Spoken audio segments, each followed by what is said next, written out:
Sasa ndugu zangu wane, ladies and gentlemen, na wakaribisha tena kwenye kipindi chetu pendwa. Sasa bado tunaendelea na bunge la Mheshimiwa Zungu. Kwa kweli hili bunge limeanza kwa mbwembwe sana, au ndo wanatuchora? Anyway, sitaki kukuchosha na we usinichoshe sana mimi. Sitaki kukupotezea muda na we usinipotezee sana mimi muda. Hebu twende tukalione ili bunge la Zungu. Kura chuma hicho.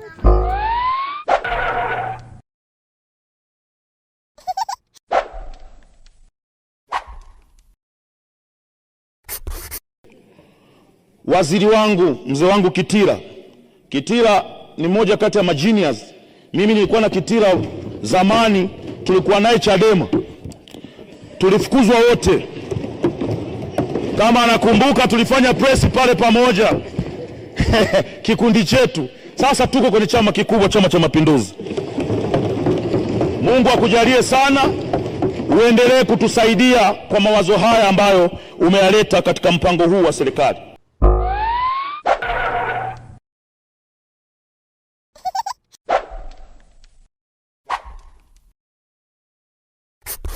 Kijana anataka pesa, na nitawaambieni ukweli. Mkiangalia mara nyingi sana tumekuwa tunasisitiza hapa vijana wajiajiri. Wazee, kujiajiri lazima uwe na hela. Unajiajirije? Ukitaka kujiajiri, ukiniambia mimi wakati niko nje ya bunge, Baba Levo jiajiri, najiajirije? Na maana nifungue biashara yangu. Biashara naifungua na nini? Tupunguze masharti ya vijana kuweza kukopa. Tunaweka masharti magumu. Mtu kama Linux anataka kukopa, unamwambia alete hati ya nyumba. Linux ana nyumba. Lazima tuweke masharti ambayo yataendana na vijana tulionao. Mtu amemaliza chuo, kamaliza chuo, ndio kwanza ana haha na dokumenti zake kutafuta ajira, unamwambia jiajiri. Anajiajiri kwa mfumo gani? Unamwambia bana tafuta mikopo. Anaenda kwenye mikopo. Benki zetu tunazijua, zina vigezo ambavyo hivyo vigezo vinamtaka awe na mali ambayo ameshika iweke kama dhamana.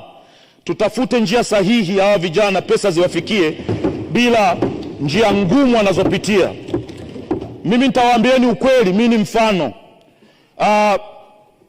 Dr. Samia Suluhu Hassan alituwekea wasanii pesa kwa ajili ya kukopa. Tumeenda kukopa, nimeenda kukopa milioni 100.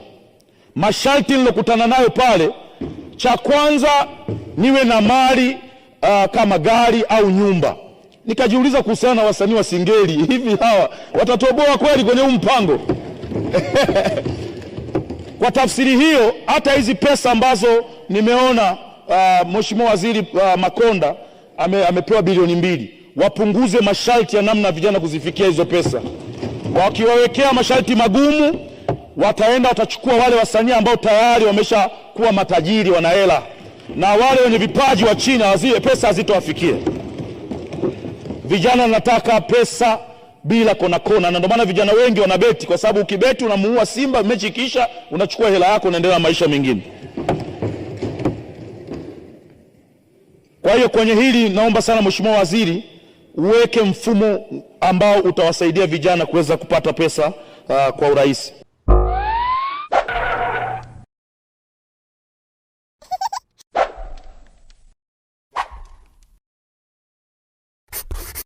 Lakini la pili, tunazungumzia mpango wa miaka 50 ya maendeleo ya nchi yetu ya Tanzania. Ni lazima tuwazungumzie wafanyabiashara wadogo wadogo. Mimi nitatoa mifano. Mimi nimezurura sana, mwenyekiti. Siku moja nilinunua nguo Uturuki za watoto wangu. Mimi na watoto 5. Nikanunulia kila mtoto nguo 3 zika kama 15 hivi. Nikapitia Dubai, nikashuka Dubai, nikakaa siku 3. Sikudaiwa wala sikuzuiliwa pale airport. Nilivyokuja na zile nguo nilivyoshuka nazo airport Tanzania, wakaniambia natakia nizilipie ushuru, nguo za watoto wangu. Kwa lazima tutengeneze hii. Kanipa picha kwamba wafanyabiashara wadogo wadogo kuna namna ambavyo wanafinywa kiasi kwamba hata kile kidogo alichonacho kinaondoka. Mfanyabiashara na simu 2, simu 3, mwacheni apite. Kama kunaonekana kuna ugumu wa kufuta hizi kodi ndogo ndogo, si dhahabu zipo, tuuze tu. Tupunguze hizi kodi ndogo ndogo. Naomba sana Mheshimiwa Mwenyekiti, yazingatiwe haya, kwa sababu kama tunawasaidia wawekezaji wakubwa lazima tuwakumbuke na chochote. Kwa nini akipita nazo hapa kwetu inakuwa tatizo? Twendeni tukambane sokoni wakati anauza. Tupunguze mauzo ya keshi, tuweke katika mfumo. Watu watumie kadi, watumie hizi nani za kulipa kwa digital. Mtaiona hela. Mimi nimeenda China, mtu anauza bamia, anakupa ile Alipay, unaskani, hela inaingia moja kwa moja kwa serikali.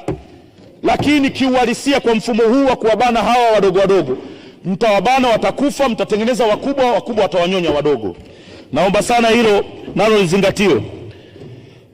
Na katika mpango huu Mzee Kitila, nimeuangalia, nimeona kabisa sasa ni muda mwafaka wa kuitangaza bandari ya Kigoma kuwa ndio kitovu cha biashara kwa kanda ya Ziwa, kwa sababu sisi ndo tuko karibu na Kongo, na Kongo ndo nchi pekee yenye watu wengi katika ukanda wetu huu. Na Kongo, bahati nzuri, tumepata bahati, sio wana matumbo mazuri, wanakula kila kitu ambacho tunakitoa Tanzania tunakipeleka kule.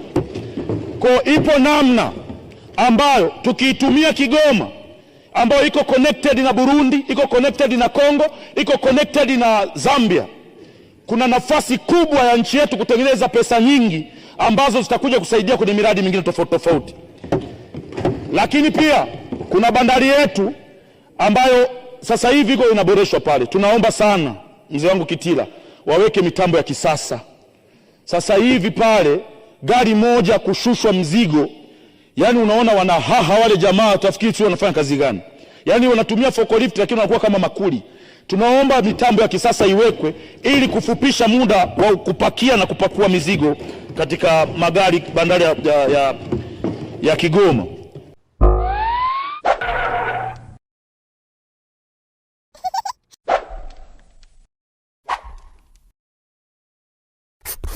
Lakini kazi zinapotoka zinapewa wageni, na ukisoma mikataba ya wageni ina kikomo. Ukichelewesha kulipa unapigwa penalti. Ukienda kwenye mikataba ya wazawa unamcheleweshea hata miaka miwili, kila siku anajikomba maofisini. Hii sio sawa.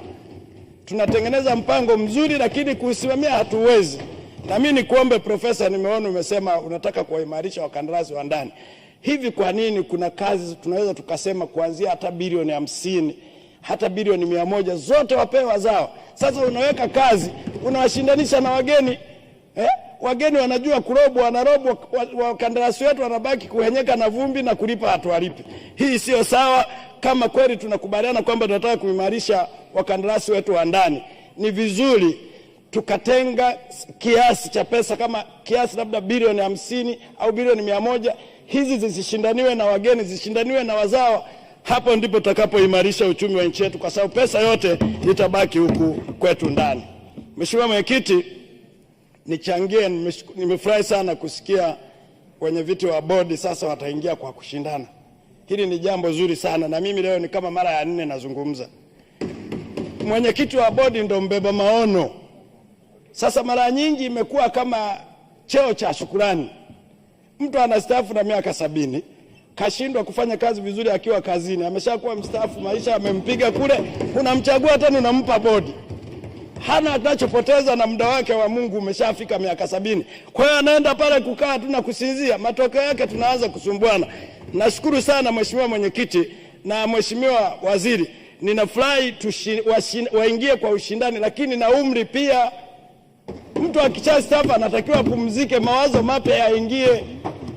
Na mimi natoa mfano mmoja. Tulipata mwenyekiti kwenye kamati yetu ya nishati, Nyasao, ambaye sasa ni waziri wa ulinzi. Ni kijana, kapiga kazi vizuri, kapelekwa UNICEF, kapiga kazi vizuri, leo waziri hapa. Sasa unachukua mtu amesha expire, tena unamtundika kazi ya kuzurura. Haiwezekani. Anataka kwenda akajiridhishe mradi, anataka kwenda sijui Liganga na Mchuchuma. Ukiangalia hapa ana pingili zimechengana, basi anafanyia kazi kwenye simu. Mimi nadhani hili wazo ni zuri kabisa Mheshimiwa Waziri, kwamba ipatikane hiyo kazi kwa ushindani, lakini pia na umri uweko, kwamba tunashindana na watu wa design gani. Ukishindanisha watu wameshastaafu na uwezo, hawezi kukompiti na kijana wa miaka 45 katoka chuo kikuu lakini ana mawazo mazuri. Kwa hiyo niombe sana hilo tuliweke kama ninavyoshauri. Swala lingine, Mheshimiwa, bado nasema